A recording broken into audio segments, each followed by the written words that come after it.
Good morning, dear student of class 4. How are you all?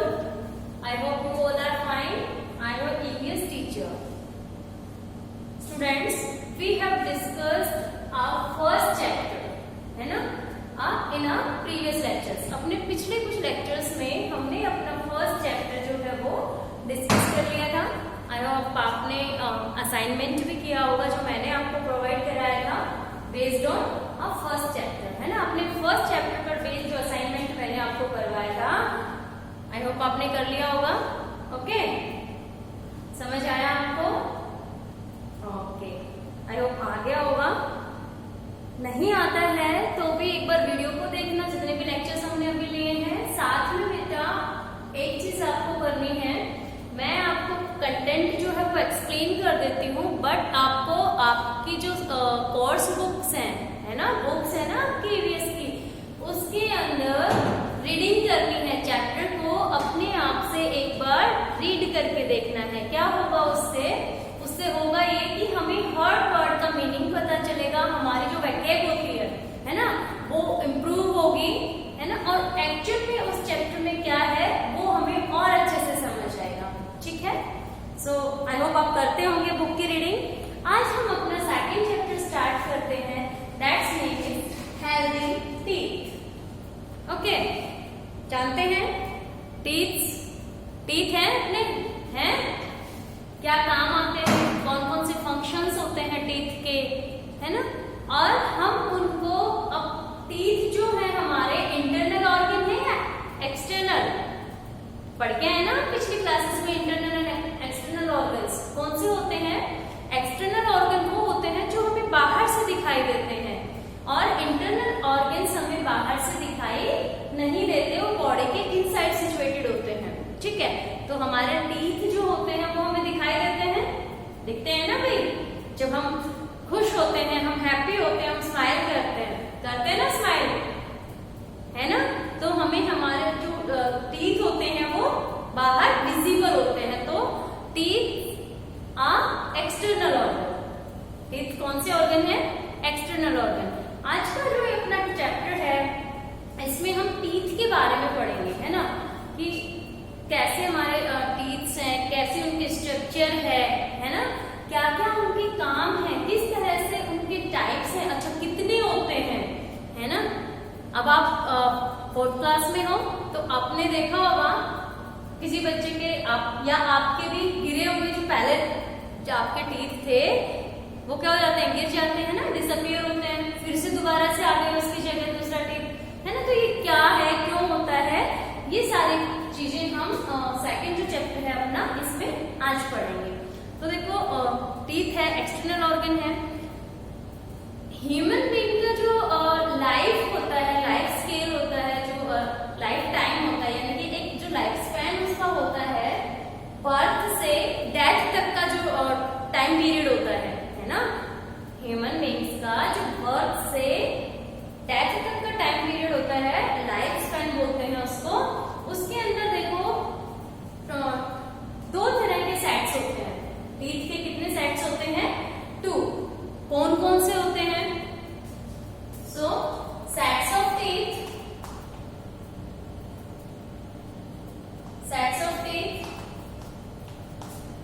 कितने हैं? 2 sets है ना. कंप्लीट जो लाइफ स्पैन है अपना, बर्थ से डेथ तक का जो टाइम पीरियड है, उसके अंदर ह्यूमन बीइंग्स के अंदर 2 तरह के सेट्स जो होते हैं टीथ के वो दिखते हैं. अब वो सेट्स के नाम क्या क्या है? फर्स्ट आता है टेम्परेरी. फर्स्ट आता है टेम्परेरी टीथ, या इन्हीं का दूसरा नाम है मिल्क टीथ. टेम्परेरी टीथ का दूसरा नाम क्या है? Milk teeth. देखो ये एक ही है, और लगाया मैंने बीच में. टेम्परेरी टीथ हम इनको कहते हैं, या फिर हम इनको मिल्क टीथ भी बोल सकते हैं. ठीक है. सेकंड टाइप का जो सेट आता है वो होता है परमानेंट टीथ. सेकंड सेट अपना कौन सा है? Permanent teeth. अब देखो दोनों में क्या डिफरेंस है ना, क्यों अलग अलग 2 बार हमारे जो टीथ है वो अपीयर हुए, कौन से एज में आके अपीयर होते हैं, डिसअपीयर होते हैं, है ना. वो सारी चीजें हम अभी डिस्कस कर रहे हैं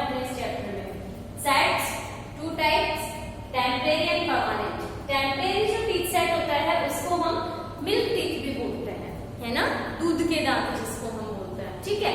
अब बच्चों देखो, हालांकि दो तरह के सेट्स ह्यूमन बीइंग की जो लाइफ स्पैन है, लाइफ टाइम है, उसके अंदर अपीयर होते हैं, बट बर्थ के टाइम आपने ऑब्जर्व किया होगा अपने नियर बाय, आपके अगर आपसे छोटे सिबलिंग्स हैं उनको आपने देखा हो, कजिन्स कोई है उनको देखा हो, तो बर्थ के टाइम बच्चे के जो मुंह होता है, दांत जो होते हैं, हमारे टीथ होते हैं, कहाँ प्रेजेंट होते हैं? इनसाइड द माउथ, है ना, माउथ के अंदर होते हैं। जो हमारे जो है ना, उनसे कनेक्ट होते हैं और ये अपीयर होते हैं, ग्रो करते हैं कहाँ से? जर्म्स, है ना। इनकी जो रूट्स होती हैं वो हमारे जॉ से कनेक्ट होती हैं। जो जर्म्स होते हैं वो इनको होल्ड करके रखते हैं, जो मसूड़े होते हैं वो उनको जॉ के अंदर फिक्स करते हैं। जो जबड़ा होता है, जो जॉ बोन अपनी होती है ना, इस जॉ बोन के अंदर इनकी रूट्स होती है अपने टीथ्स की, और जो जर्म्स होते हैं हमारे मसूड़े वो सपोर्ट देते हैं, एक लिंक होता है जॉ बोन और जो टीथ है उसके अंदर, ठीक है। अब आपने ऑब्जर्व किया होगा कि बर्थ के टाइम पर बच्चों के मुंह में किसी तरह का कोई दांत नहीं होता है ना, उनके सिर्फ जर्म्स होते हैं, टीथ फॉर्म अपीयर नहीं हुए होते हैं ना। अब एक टाइम पीरियड होता है जब बच्चा 6 मंथ 8 मंथ का होता है, उस टाइम पर जो टीथ होते हैं वो अपीयर होना स्टार्ट होते हैं, है ना, दांत निकलना स्टार्ट होता है। बच्चे की एज क्या होती है उस टाइम पर? जो इन्फेंट होता है या न्यूबॉर्न बेबी होता है उसकी 6 मंथ। बर्थ के 6 मंथ बाद बच्चे के अंदर टीथ जो है वो माउथ में टीथ अपीयर होना स्टार्ट होते हैं। उन टीथ सेट्स को हम बोलते हैं टेम्परेरी टीथ। कौन से होते हैं वो? टेम्परेरी टीथ, जिनको हम मिल्क टीथ भी बोलते हैं, है ना। 6 महीने से निकलना स्टार्ट होते हैं, जब बच्चा 2 से 3 साल का हो जाता है ना।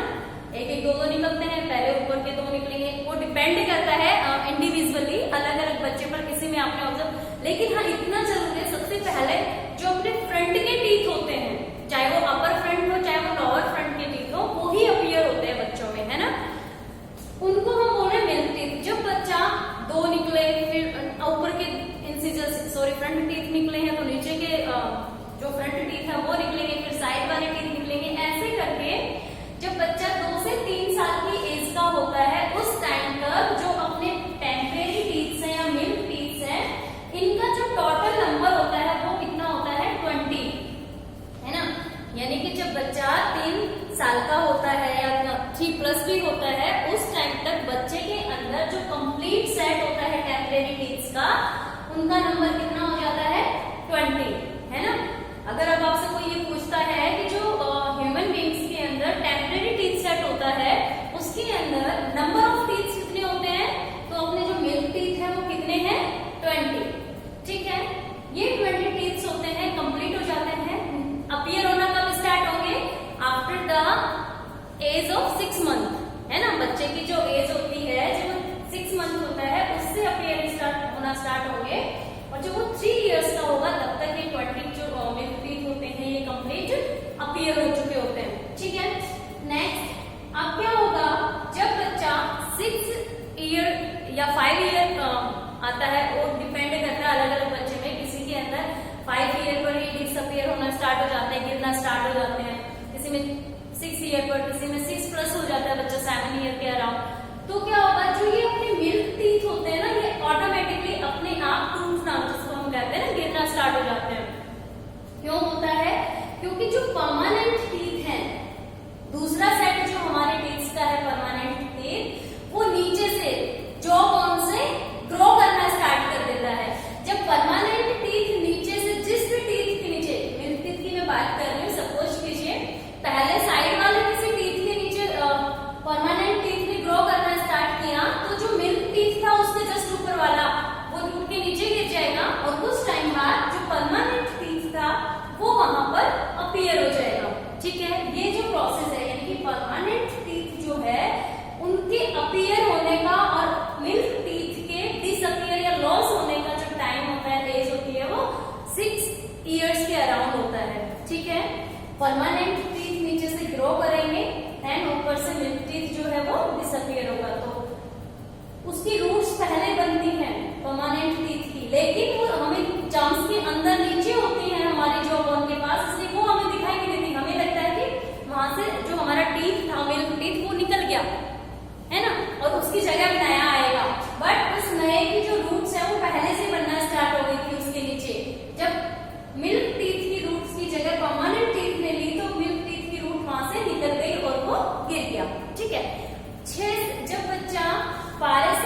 साल का होता है ना, 11, 12, 13 साल का हो जाता है, 11, 12, 13 ईयर्स का जब बच्चा कंप्लीट होता है तो उसके जो सारे जो मिल्क टीथ है वो गिर चुके होते हैं और उनकी जगह पर परमानेंट टीथ अपीयर हो चुके होते हैं। 13 ईयर तक, 13 ईयर तक जब उसकी एज होती है तब तक सारे जो मिल्क टीथ है वो डिसअपीयर होंगे और उनकी जगह पर परमानेंट टीथ आ जाते हैं।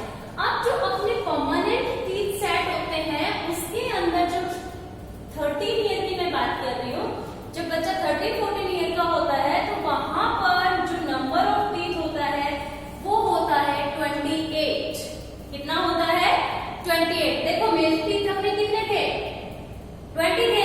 एक तो 20 की जगह आ गए परमानेंट, और जो पीछे यानी कि एंड होते हैं जो अपने जॉस के, उस जगह पर परमानेंट टीथ निकलते हैं। और 13 ईयर जब बच्चे की एज होती है उस टाइम तक बच्चे के अंदर कितने? 28 परमानेंट टीथ जो है वो अपीयर हो जाते हैं 13 प्लस होते ही। ठीक है, अब देखो टेम्परेरी, हमने मिल्क टीथ सेट को क्यों बोला?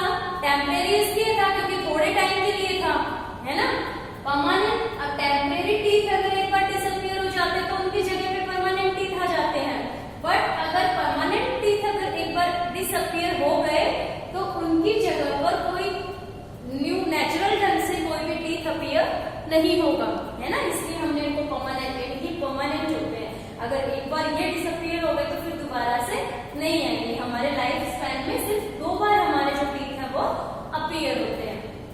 ठीक है, अब 28 होते हैं किस एज तक? जब एज होती है अपनी 13 या 14 प्लस होके 25 ईयर, हम ये मानते हैं आइडियल सिचुएशन। इस एज तक हमारे जो टीथ होते हैं वो 28 होंगे, जो हमारे परमानेंट टीथ है वो 28 टीथ होते हैं। ठीक है, अब क्या होगा जब हम 25 प्लस, अब वो डिफर करता है हर इंडिविजुअल पर, है ना। किसी के अंदर 30 प्लस जब हो जाता है तब अपीयर होते हैं। कितने हैं ये? 28। किस एज तक? 25 की एज तक। अब क्या होगा, जो हमारे जो हैं लोअर जो के 2 एंड्स हैं, अपर जो के 2 एंड्स हैं, इनके एंड पर एक एक टीथ निकलना स्टार्ट होता है। 4 एंड है, 4 टीथ इसमें प्लस हो जाएंगे। इन 4 टीथ्स को हम बोलते हैं विजडम टीथ। क्या बोलते हैं इनको? Wisdom teeth. ठीक है, तो इस तरह से टोटल जो अपने परमानेंट एक अडल्ट के अंदर होते हैं वो कितने होंगे? 32।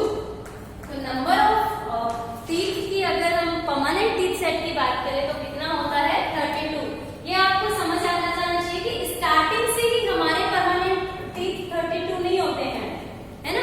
कुछ टाइम तक वो 28 रहते हैं, उसके बाद विजडम टीथ जो है वो अपीयर होते हैं, देन वो होते हैं 32। क्लियर? समझ आया टीथ सेट कैसे कैसे?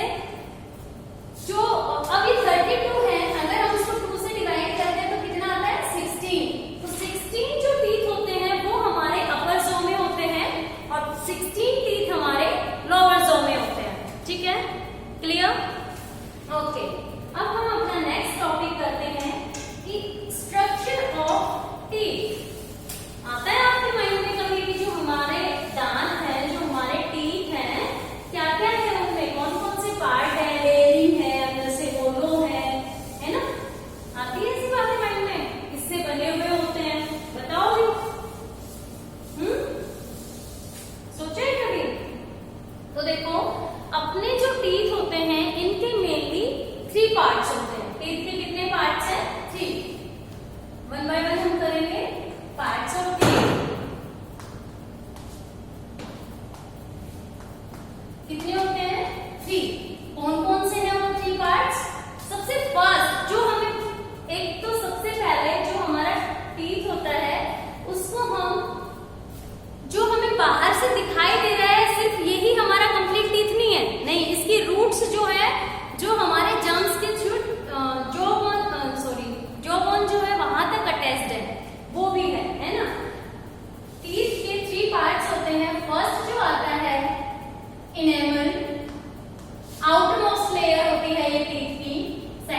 देखो बच्चों, अब जो हमें दिखाई देता है, जो पार्ट हमें दिखाई देता है टीथ का, वो कौन सा है, और जो पार्ट हमें नहीं दिखाई देता वो कौन सा है ना?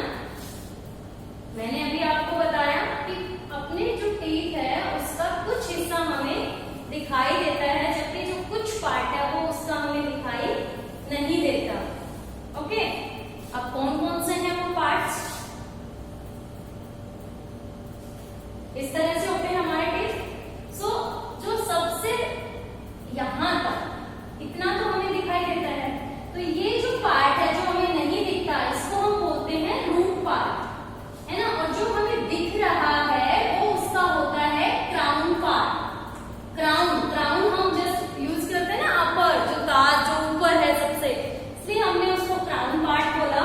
और अंदर वाला जो हमें दिखाई नहीं देता, जो हमारे जम्स के अंदर फिक्स है, वो है अपना रूट पार्ट। अब देखो यहाँ ये होल्ड, हमारे जो जम्स हैं ये हमारे टीथ्स को होल्ड किए हुए होते हैं। ये हमारे जम्स हैं जिन्होंने टीथ को होल्ड कर रखा है, ये हमारे टूथ है, इसकी स्ट्रक्चर है। अब इसके अंदर 3 लेयर्स होती हैं, है ना? जैसे हम बात करें इसमें 3 लेयर्स हैं। फर्स्ट लेयर, देन ये सेकंड एंड देन थर्ड बन के आती है, ठीक है?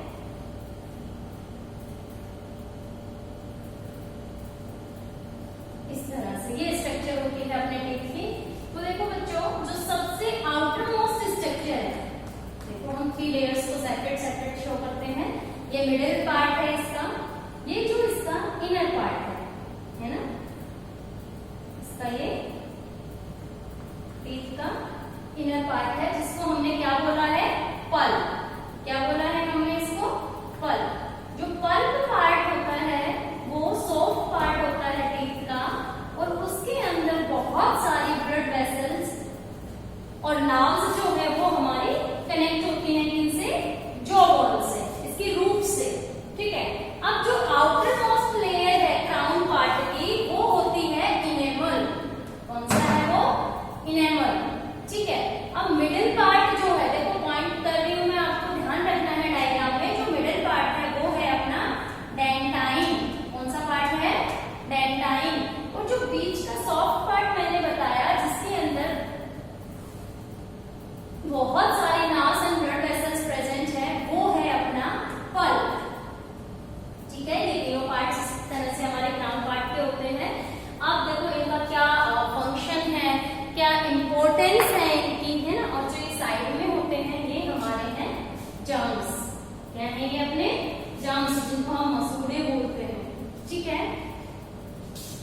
जम्स और हमारे टीथ के बीच में एक सब्सटेंस होता है, हार्ड सब्सटेंस, जिसको हम बोलते हैं, जो हमारे जम्स को और हमारे टूथ को कनेक्ट करने का काम करता है। उस सब्सटेंस को हम क्या बोलते हैं? सीमेंटम। क्या बोलते हैं? सीमेंटम। हेल्दी टीथ की जो पहचान होती है सीमेंटम, है ना? देखो इसके नाम से ही सीमेंट जैसा लग रहा है, और सीमेंट आपने देखा होगा किसका काम करता है? ज्वाइन करने का काम कर रहा है ना? अब देखो हम इन एक पार्ट को डिस्क्राइब में लेते हैं। सबसे पहले हमने कंप्लीट टीथ को 2 पार्ट्स में डिवाइड किया। अपर पार्ट जो हमें दिखाई दे रहा है, that is called crown of the teeth, and जो पार्ट हमें विजिबल नहीं है, जो नहीं दिखाई दे रहा, जो हमारे जम्स के अंदर है ना? रूट्स, वो क्या है? रूट्स।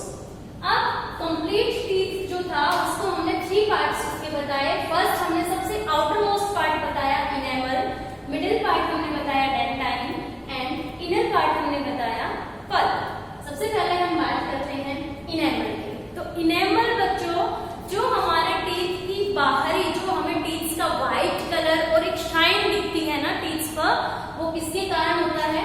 इनेमल के कारण होता है ना? Enamel is the hardest substance in our body. हमारी बॉडी के अंदर सबसे ज्यादा हार्डेस्ट, सबसे मजबूत जो सब्सटेंस है, सबसे हार्ड जो सब्सटेंस है, वो कौन सा है? इनेमल। ऐसे तो है ना, लगता है कि बोन्स भी होती हैं हार्ड, बट सबसे ज्यादा जो हार्डेस्ट सब्सटेंस है वो कौन सा है? हमारे टीथ के ऊपर जो बाहर एक लेयर है इनेमल की, वो, ठीक